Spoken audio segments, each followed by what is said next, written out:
इंसान ही रहने की कसम खाई है, मुझको हिंदू या मुसलमान न समझा जाए।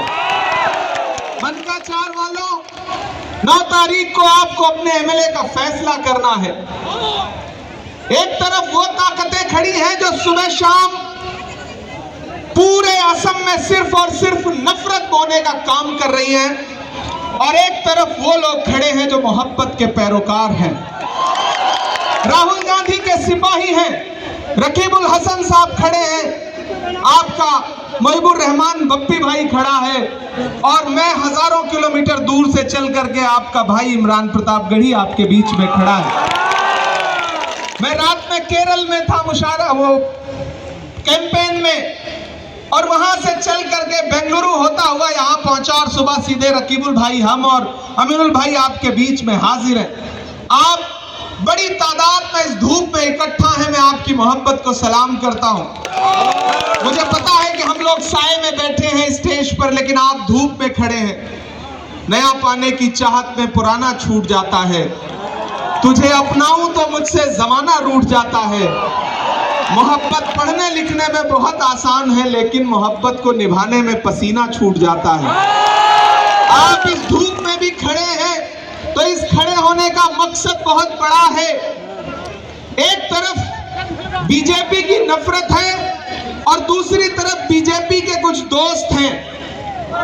एजीपी भी बीजेपी है, ये दिमाग में बिठा लीजिए। मैं देश की पार्लियामेंट में बैठता हूं, राज्यसभा में, रकीबुल भाई लोकसभा में बैठते हैं। एजीपी का स्टैंड किसी से छिपा नहीं है। आपका शिकार करने के लिए दूसरी तरफ से चारा डाला गया है, ताकि आपका वोट बढ़ जाए और भाजपा को फायदा हो। भाजपा को फायदा नहीं पहुंचाना है। राहुल गांधी जी ने अपना नुमाइंदा बना करके बप्पी को आपके बीच में भेजा है। बप्पी को एमएलए बना करके असेंबली पहुंचाइए।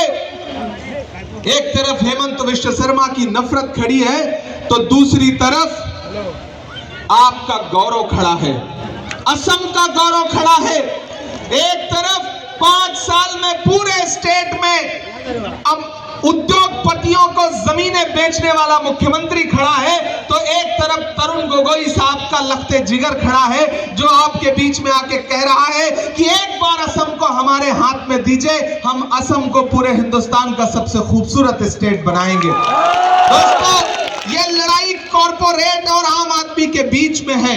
ये लड़ाई अंबानी अडानी के जो एजेंट यहाँ पर मुख्यमंत्री बन के बैठे हैं उनके बीच में और गौरव गोगोई के बीच में है। ये लड़ाई भाजपा की नफरत और कांग्रेस के बीच में है। इसलिए आप बड़े सीधे साधे लोग हैं, भोले भाले लोग हैं, मैं आपसे गुजारिश करता हूं कि किसी झांसे में मत आइएगा। हेमंत विश्व शर्मा बहुत शातिर आदमी है, उनको पता है जब वो अकेले नहीं जीत पाएंगे तो उन्होंने अपने दोस्तों को भी बुला लिया है। दूर दूर से दोस्त आ रहे हैं उनकी मदद करने के लिए।